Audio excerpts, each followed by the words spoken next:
देवस्य धीमहि धियो यो नः प्रचोदयात्।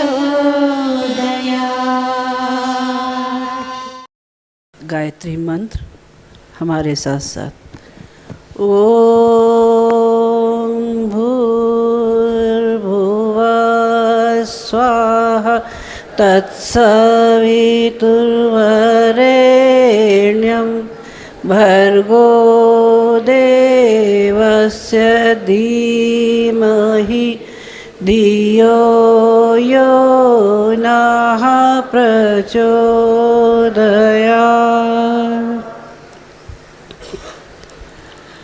परम पूज्य गुरुदेव और वंदनीय माता जी की सूक्ष्म उपस्थिति में विराजमान शक्ति स्वरूपा माताओं, बहनों और भाइयों, आज का गंगा दशहरा और गायत्री जयंती का पावन दिन, वो दिन जिस दिन दो ऋषियों ने दो अलग अलग कालों में तपश्चर्या के माध्यम से जिन शक्तियों का अवतरण किया था, एक काया की शक्ति, एक आत्मा की शक्ति, लक्ष्य दोनों का एक ही था, वो आज के दिन अवतरित हुई। इन दोनों ऋषियों की विशेषताएं जो थी वो संयुक्त रूप से अगर कहीं देखना हो तो वो गुरुदेव थे, माँ गायत्री को जन जन तक पहुँचाने वाले, ज्ञान की गंगा को जन जन तक पहुँचाने वाले परम पूज्य गुरुदेव आज के दिन ही हम सबको विलखते हुए छोड़ के चले गए थे। हर माता पिता के सपने होते हैं कि बच्चे उनके सपनों को साकार करें, और हर बच्चों के भी संकल्प होते हैं कि वो माता पिता के संकल्पों को पूरा करें। तो आज उन्हीं संकल्पों को याद करने का दिन है। इतरा ऋषि शाल्विन की पत्नी थी। ऋषि शाल्विन ने अपने पुत्र ऐत्रेय को यज्ञ वेदी पर चढ़ने से मना कर दिया और ये कहा कि इस शूद्र देह को तपाकर जब तक तुम सच्चे ब्राह्मणत्व लेकर ब्राह्मण बनने का अधिकार नहीं पा लेते, तब तक तुम्हें यज्ञ का श्रेष्ठ सौभाग्य का भागीदार नहीं बनाया जा सकता। ऐत्रेय चले गए कठिन तपश्चर्या के लिए। आदि शक्ति की कठिन तपश्चर्या के माध्यम से उन्होंने जो पाया, उन्होंने उस ज्ञान को लिखना शुरू किया। और ये कहा जाता है ऐत्रेय ब्राह्मण उनके द्वारा लिखा हुआ संपादित वो शक्ति स्रोत है जिसको न पढ़ने वाला व्यक्ति ब्राह्मण नहीं कहा जा सकता। भारतीय संस्कृति उन महान संस्कृतियों में से रही है कि इस पारस का स्पर्श पाके ही धूल भरी मिट्टी और जंगला लोहा सोने में बदल जाता है। कुष्ठ रोगी महिला अपाला परम ऋषि पद को प्राप्त हो गई थी। एकलव्य निषाद पुत्र थे लेकिन परम योद्धा पद को प्राप्त हुए। राजा नहुष साधारण राजा थे लेकिन इंद्र पद पाने के हकदार हो गए थे। एक वो बानर जो कंदराओं में छुपे रहते थे, वो अष्ट सिद्ध नवनिधि के दाता हनुमान जी बन गए थे। ये ही नहीं कि केवल मानवों तक रहा हो, रीछ बानर गीद गिलहरी ये सब श्रेय सौभाग्य के हकदार बने थे इस संस्कृति के संरक्षण पाकर। ये संस्कृति कहाँ से पैदा हुई? इस संस्कृति के पैदा होने का उद्भव स्रोत केवल एक ही है, माँ आद्यशक्ति गायत्री। ये इनकी कृपा जिन पर भी हुई वो निहाल होते हुए चले गए। कुछ समय पूर्व ब्लिट्ज मैगजीन में एक इंटरव्यू छपा आर.के. करंजिया का। उन्होंने उसमें लिखा कि भारत को अणु बमों के निर्माण से और अस्त्र शस्त्रों के निर्माण से दूर ही रहना चाहिए। लेकिन जब उनसे ये पूछा गया कि कोई अगर हम पर ही हमला करे तो क्या करें, तब उनका जवाब था, ऐसे में सारे भारतवासी अगर एक साथ मिलकर गायत्री मंत्र का जाप करते हैं तब उससे पैदा होने वाली शक्ति हजारों न्यूक्लियर बमों के बराबर होगी और जो पलटकर हमलावर के हौसले पस्त कर देगी और ये वार उसी हमलावर पर जाके लगेगा। गायत्री मंत्र की शक्ति इतनी ज़्यादा है, मंत्र गायत्री की शक्ति के साथ साथ मंत्र की शक्ति जब भाव जुड़ जाते हैं तो अपरिमित हो जाती है। मंत्र जब केवल एक कलेवर मात्र है, अगर उसको जीवन में न उतारा गया तो गुरुदेव कार्यक्रम में अफ्रीका गए। अफ्रीका के वहाँ अपने परिजन थे, उनके यहाँ उन्होंने देखा कि एक तोता है कांगो का, और वो तोता योद्धा गायत्री मंत्र का शुद्ध शुद्ध उच्चारण करता था। गुरुदेव बहुत खुश हुए कि एक तोते को इतना ट्रेंड कर रखा है जो गायत्री मंत्र शुद्ध शुद्ध बोलता है। पर क्या भाइयों, गायत्री मंत्र के उच्चारण भर से उनको गायत्री सिद्ध हो गई। तोते को तो गायत्री मंत्र रटा दो तो गायत्री मंत्र रट लेगा, राम नाम याद करा दो तो राम नाम रट लेगा। पर जब बिल्ली सामने आएगी तो टे टे टे टे बोलेगा, उसके आगे कुछ बोलेगा, उसके आगे नहीं बोलेगा। इसके लिए हमको गायत्री को जीवन में उतारना पड़ता है। कैसा उतारना पड़ता है? अब्दुल्ला बिन मुबारक हज यात्रा के लिए गए।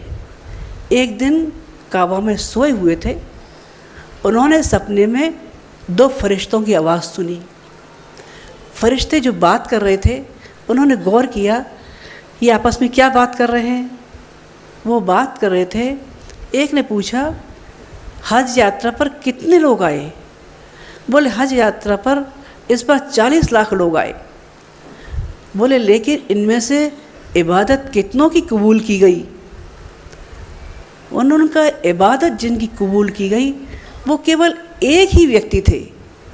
बोले एक व्यक्ति 40 लाख लोगों में? बोले हाँ केवल एक। बोले वो कौन? बोले वो दमिश्क का मोची अली बिन मुफिक। बोले वो आए हैं? बोले नहीं वो आए नहीं हैं। ये सुन के उनकी नींद खुल गई। उनने सोचा दमिश्क के मोची अली बिन मुफिक जो खुद आए भी नहीं और उनका नाम उनमें शामिल है जिनकी इबादत कबूल की गई, ऐसे शख्स को जाकर देखना चाहिए। वो चल दिए वहाँ से और दमिश्क पहुँचे। वहाँ उन्होंने देखा कि अली बिन मुफिक अकाल पीड़ितों में जो उन्होंने हज यात्रा के लिए अपने जीवन भर की कमाई 700 दिरहम इकट्ठी की थी, वो उन्होंने सब में बांट दी। जब उनसे पूछा कि आप हज यात्रा के लिए क्यों नहीं गए, तो उन्होंने कहा इन अकाल पीड़ितों में भूखे प्यासे लोगों को छोड़कर दूध के लिए बिलखते बच्चे, दवा के लिए मरते व्यक्ति, इनको छोड़ के मैं हज कैसे जा सकता था। और ये कहकर उनकी आँख से आंसू निकल पड़े। अब्दुल्ला बिन मुबारक ने ये सोचा मेरा सही में हज आज यही पूरा हो गया, और उन्होंने अली बिन मुफिक को प्रणाम किया और वहाँ से वापस हो दिए। वो काबा गए, वो काबा का नहीं गए, और उन्होंने कहा मेरी सच्ची काबा अली बिन मुफिक के पास ही है। सच्चे अर्थों में जिन्होंने भावनाओं से गायत्री को साधा है वो उसके हकदार बन सकते हैं। लेकिन आजकल क्या होता है, आजकल आध्यात्म के नाम पर, धर्म के नाम पर व्यापार करने वालों की भी कमी नहीं है। कैसी कमी नहीं है? रामकृष्ण परमहंस अपने शिष्यों को एक उदाहरण दिया करते थे। कैसा उदाहरण? वही कहा करते थे, एक दुकान पर 4 भाई तिलक छापे ला के बैठा करते थे। किसी ने तिलक लंबा लगाया, किसी ने गोल लगाया, किसी ने चौकोर लगाया, लगा लोगों के सब बैठा करते थे। और जैसे ही कोई ग्राहक आता था तो एक पूछता था, कहता था केशव केशव केशव केशव केशव। उसका मतलब होता था कौन है कौन है कौन है। दूसरा कहता था गोपाल गोपाल गोपाल।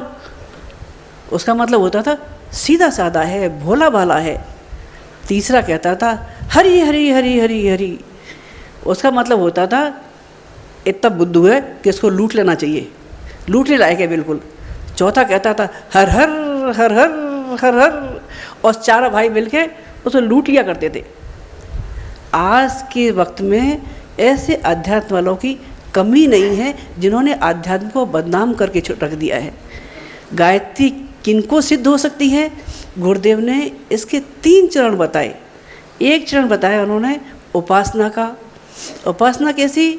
नज़दीक बैठने को कह देते हैं, लेकिन नज़दीक बैठकर एक दूसरे के गुण, अपने इष्ट आराध के गुण अपने अंदर ना आए। अग्नि के पास बैठें, गर्मी महसूस ना हो तो उससे क्या फ़ायदा? एसी के पास बैठे हैं, ठंडक न मिले, उससे फ़ायदा क्या?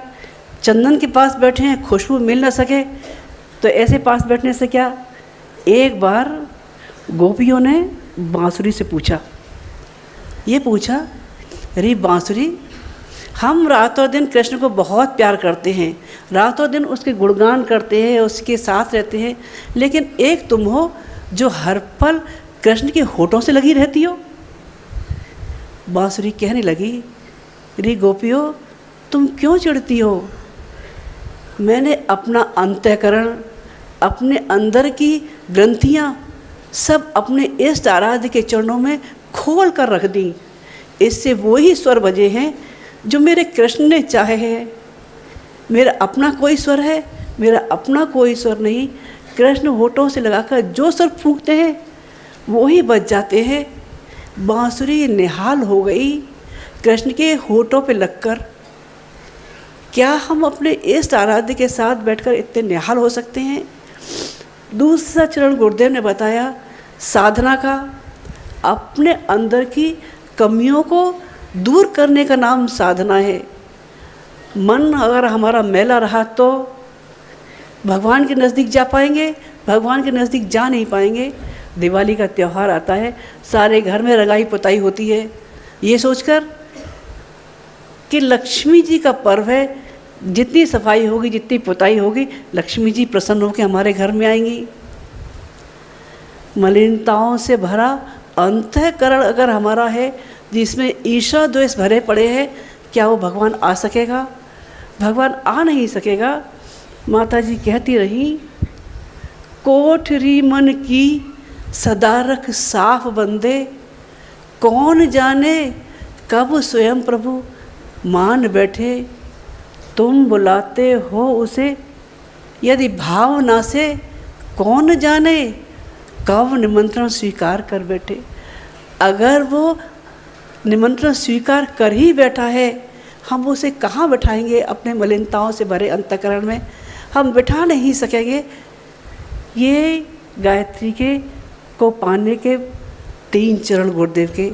आज का दिन गंगा दशहरा का भी पावन दिन है। गंगा को भागीरथ लेके आए, स्वर्ग से उतार के कंकड़ पत्थर वाली ज़मीन पर गंगा चलती चली आई। कपिल मुनि के शाप से भस्म हुए सगर सुतों के 60,000 बच्चों जो भस्म हो गए थे, उनको तारने। लेकिन गंगा का रूप स्थूल भी है और सूक्ष्म भी है। अगर हम जान सके होते तो स्थूल रूप वो है जो पानी के रूप में है, जहाँ नदी है, जहाँ बांध है, हवा है, पानी है, प्रकाश है, शीतलता है, ये गंगा के बाह्य रूप है। लेकिन अंतःकरण हमारी मलिनताओं को दूर करने वाली मातृ गंगे स्वर्ग से उतर के आई। स्वर्ग का मर्म ही हमने जान लिया होता तो हम निहाल हो गए होते। स्वर्ग नाम है हमारे विचारों की, हमारी भावनाओं की परिपक्वता का नाम। माँ अपने बच्चे को 9 महीने तक अपने गर्भ में रखती है। रक्त की एक एक बूंद बच्चे का पोषण में लगा देती है और जन्म के बाद एक एक बूंद दूध के रूप में बच्चे को पिलाती रहती है, उसके जीवन को पोषण देती रहती है।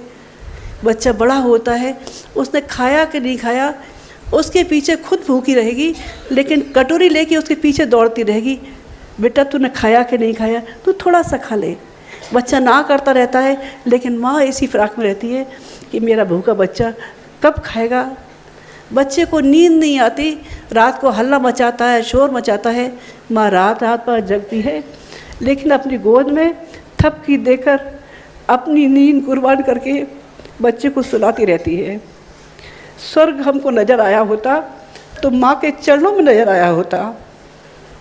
7 फेरे लेके पत्नी हमारे साथ में आई थी, हमारे माता पिता की सेवा की थी, हमारे बच्चों को संभाला था, हमारी सारी जिम्मेदारियां पूरी की थी। सारे मोर्चों पर एक साथ खड़ी रहने वाली, कभी धोबन बनी, कभी बावर्ची बनी, कभी चौकीदारी बनी, बिना किसी मुआवजे की परवाह किए, बिना प्यार के मीठे दो बोलों की परवाह किए वो हर मोर्चे पर खड़ी रही।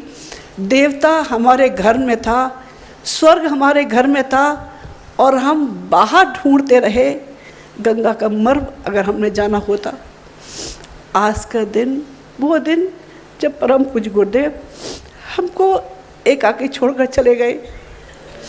सन 90 के वो दिन याद आते हैं जब गुरुदेव ने अपने वरिष्ठ बच्चों को कुछ को अपने पास बुलाया। कहने लगे, बेटा मेरा मन है, जब किसी महत्वपूर्ण पद की घोषणा होती है तो हर पिता का मन होता है, हर माता का मन होता है कि महत्वपूर्ण पद उसके बेटे बेटियों को मिले। महाकाल इन दिनों अनुदान बरसाने के उसमें है। मेरा भी मन है कि ये दिव्य अनुदान हमारे बच्चों को मिले, लेकिन अगर प्रामाणिकता सिद्ध न हुई तो महाकाल को तो अपना काम करना हो कराना है। वो श्रेय सौभाग्य का हकदार किसी को ही बना लेगा, वो काम करता हुआ चला जाएगा। अपनी प्रामाणिकता सिद्ध कर सके तो ये श्रेय और सौभाग्य तुम लोगों को मिल जाएगा। गुरुदेव तो प्यार के सागर थे, वो अपने बच्चों को बहुत कुछ देना चाहते थे।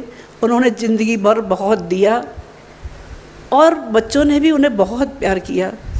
वो क्या देना चाहते थे? वो देना चाहते थे प्यार भरा वो अंतःकरण, जिसमें सारी दुनिया हमारे प्यार के सागर में एक होती हुई चली जाए, सब हमारे अपने होते हुए चले जाएं। लेकिन हम वो रहे जिन्होंने अपनों को भी बेगाना बनाने में अपने अहंकार के पीछे कोई कमी नहीं छोड़ी। वो प्यार का सागर हमसे दूर होता हुआ चला गया। आप में से पता नहीं कितने लोग इतने पुराने हैं, पता नहीं, कह नहीं सकती, लेकिन घटना 65-70 के आसपास की है। आप में से शायद अधिकांश लोग डॉक्टर दत्ता को जानते होंगे, नहीं जानते होंगे तो हमारे वरिष्ठ कार्यकर्ताओं में से आजकल विदेश गए हुए हैं। वो शादी होके मथुरा आए। उन दिनों की बात, गैस घर में होती नहीं थी, वही मिट्टी वाले चूल्हे थे, वही लकड़ियों के ढेर थे, फूंकते रहो, गीली लकड़ी हो तो जल के न दे, हाथ से वही खाना बनता था। बंदर मथुरा में तब भी बहुत थे और अभी भी बहुत हैं। जो लोग मथुरा गए होंगे उनके जूते चप्पल बंदर नहीं ले गए हों, इस बात की कोई गारंटी नहीं है। तो ऐसा ही वक्त था, डॉक्टर दत्ता उनकी पत्नी आए, गुरुदेव कहने लगे, बैठो बेटा, भोजन करके जाना। माता जी भोजन बना रही थी, मैं खाना परस रही थी। गुरुदेव बंदरों के लिए डंडा लेके खड़े हुए थे कि बिना डंडा लिए वहाँ कोई खाना नहीं खा सकता। उनकी थाली आ गई, थाली रख गई। अब गुरुदेव कहें, थोड़ी देर इंतजार हो गई, वो बैठे रहे। उन्होंने कही, भाई तुम बैठे क्यों, खाना शुरू करो। अब बेचारे घबराहट के मारे उनसे कुछ बोलते ना बने, धीरे से बोले, गुरुदेव एक बात पूछे, आप नाराज़ तो नहीं होंगे? बोले, नहीं बेटा पूछो। बोले, एक तरफ तो थाली रखी है, दूसरी तरफ आप डंडा लिए खड़े हैं, अब दोनों में से क्या काम किया जाए, समझ में नहीं आ रही। गुरुदेव हंस दिए, बोले, बेटा डंडा तुम्हारे लिए नहीं है, डंडा बंदरों के लिए है। बंदर तुमसे खाना छीन कर न ले जाए। मैं नहीं चाहता मेरे बच्चों के हिस्से में से कोई अवांछित व्यक्ति उनका हिस्सा ले जाए, इसलिए बच्चों की सुरक्षा के लिए मैं डंडा लेके खड़ा हूँ, तुम कहो तो मैं डंडा रख देता हूँ। उन्होंने कहा, नहीं गुरुजी ऐसी कोई बात नहीं। उसके बाद उन्होंने भोजन किया, पर उनकी आँख में आंसू आ गए। इतना प्यार भरा सागर, जिसको ये मन में भरा हो कि उसके बच्चे चैन से रोटी खा सकें, उनके हिस्से को कोई दूसरा छीन कर न ले जाए, उसकी सुरक्षा के लिए खुद खड़े हैं। उनका मन भर आया। गुरुदेव देना चाहते थे वो प्यार भरा अंतःकरण, गुरुदेव देना चाहते थे वो सम्मान भरा अंतःकरण, जिसमें हम दूसरे को प्यार और सम्मान दे सकें, जिससे वो लोग आगे बढ़ सकें। सम्मान किसी के बच्चे की पीठ पे हाथ रख के तो देखो बच्चा उछल कूद के कितना आगे बढ़ जाता है। बड़े लोगों से ये कह के देखो तुम्हारा काम बहुत अच्छा है, अरे तुम्हें कोई ज़रूरत हो तो हमको बताना, हम तुम्हारे साथ हैं, कितना उछल उछल के काम करते हैं। ये भी घटना 65-70 के आसपास की है जो मैं अगली सुनाने जा रही हूँ। हमारे यहाँ श्रीदेवी जी हैं, आप में से जो पुराने होंगे वो जानते होंगे। वो बाल विधवा थी या अभी भी हैं। वो गुरुदेव से बोली, पिताजी, हम लोग सब पिताजी कहते थे, पुराने लोग अभी भी पिताजी कहते हैं उनको, कि पिताजी हमारे गांव में अशिक्षा बहुत है, तमाम दुनिया भर की रूढ़ियाँ हैं, वो हैं, तो आप हमारे गांव में एक यज्ञ करा दीजिए। ज़्यादा बड़ा तो मैं नहीं करा सकती, पर हाँ पंचकुंडी यज्ञ आप जरूर आना। उन्होंने कहा हाँ बेटा हम जरूर आएंगे। तारीख तय हो गई, सब बात तय हो गई। जब तारीख तय हो गई, जब चलने का दिन आया तो गुरुदेव के साथ में पंडित लीलापत जी थे। दोनों साथ साथ चल दिए, जहाँ तक गाड़ी जाती थी वहाँ तक गाड़ी से गए। उसके बाद जब पहले तो इक्का चला करते थे, तो इक्के वाले से वैसे पूछे भाई वहाँ तक कटना हर्षा तक पहुँचने कितने लोग हैं? उन्होंने कही 10 रुपये लेंगे, आप 2 सवारी हैं, सामान है। गुरुजी बोले नहीं, ये समाज का पैसा, मैं 10 रुपये खर्च नहीं कर सकता। गुरुजी ने बक्सा सिर पे रखा, कंधे पे रखा अपना बेडिंग और चल दिए। पंडित लीलापत जी की आदत गाड़ियों में चलने की थी। बोले गुरुजी आप क्या करते, लोग देखेंगे तो यूँ कहेंगे खुद ऐसा घूम रहा, गुरुजी सिर पे लाद के जा रहे हैं। दोनों पकड़ के बहरहाल 8-10 किलोमीटर पैदल चलते चलते उनके यहाँ पहुँचे। उन्होंने कहा श्रीदेवी बता बेटा तेरे घर में कुछ है, हम बहुत थक के आ रहे हैं। उन्होंने कहा पिताजी बाजरे की रोटी और साग है। बोले बेटा तेरे घर में जो हो सो दे दे। गुरुदेव ने खाना खाया और वहीं चारपाई पे लेट गए। आधा घंटे विश्राम करने के बाद पूछने लगे बेटा अब बता तेरे घर की प्रगति रिपोर्ट क्या है? बोले पिताजी मैं क्या बताऊं, सारा गांव विरोध में है, एक भी आदमी सहयोगी नहीं है। वो जो कहता है एक तो नारी, उस पर भी विधवा, कैसे यज्ञ कराती है देखते हम, यज्ञ होने ही नहीं देंगे इस गांव में। पिताजी बोले कि भाई पंचकुंडी यज्ञ, तुम कितने लोग हो? बोले मैं हूँ, मेरे बूढ़े ससुर जी हैं और एक नौकर है, हम 3 लोग हैं। बोले कुल 3 लोग? बोले अच्छा और कोई है? बोले 2 मेरी पक्की सहेलियाँ हैं। गुरुदेव हंसे, बोले ठीक है 5 लोग बहुत हैं। गुरुदेव ने खुद ने बनाई आम के पत्तों की झंडियाँ, पंडित जी ने बनाए स्वयंसेवक के रूप में, वहाँ तखत रखे, यज्ञ कुंड बनाए, और श्रीदेवी जी ने पूरी यज्ञशाला हाथ से लीपी। लीपने के बाद जब अगले दिन यज्ञ शुरू हुआ तो कुछ कुछ लोगों में खुसर फुसर शुरू हुई। देखते हैं इनकी यज्ञ में आता कौन है, देखते होता कैसा है। सब विरोधी स्वर झांकने के लिए आए। गुरुदेव की जब उन्होंने व्याख्या सुनी, सबकी आंखें फटी की फटी, दिमाग एकदम घूमा हुआ। उन्होंने कही भाई ये तो बड़े कमाल की चीज़ है, पर हिम्मत अंदर नहीं कर पा रहे। जब गुरुदेव ने कहा हर धर्म हर जाति के लोग इस यज्ञ में शामिल हो सकते हैं, तब लोगों की थोड़ी थोड़ी हिम्मत पड़ना शुरू हुई। अगले दिन से लोग यज्ञशाला के अंदर घुसना शुरू हुए। तीसरे दिन आते आते इतनी भीड़ हो गई कि आसपास के 30 गांवों ने दीक्षा ली थी उस समय।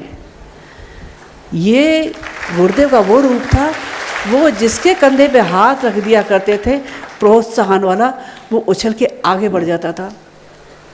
आज भी आंवल खेड़ा से 50-60 किलोमीटर दूरी पर ही है हर्षा कटेना, जहाँ वो जीजी अभी भी हैं और अभी भी कहती हैं कि जीजी अब मुझसे कुछ होते नहीं बनता, पर मन में संकल्प है मेरी सारी ज़मीन गुरुदेव के काम में लग जाए।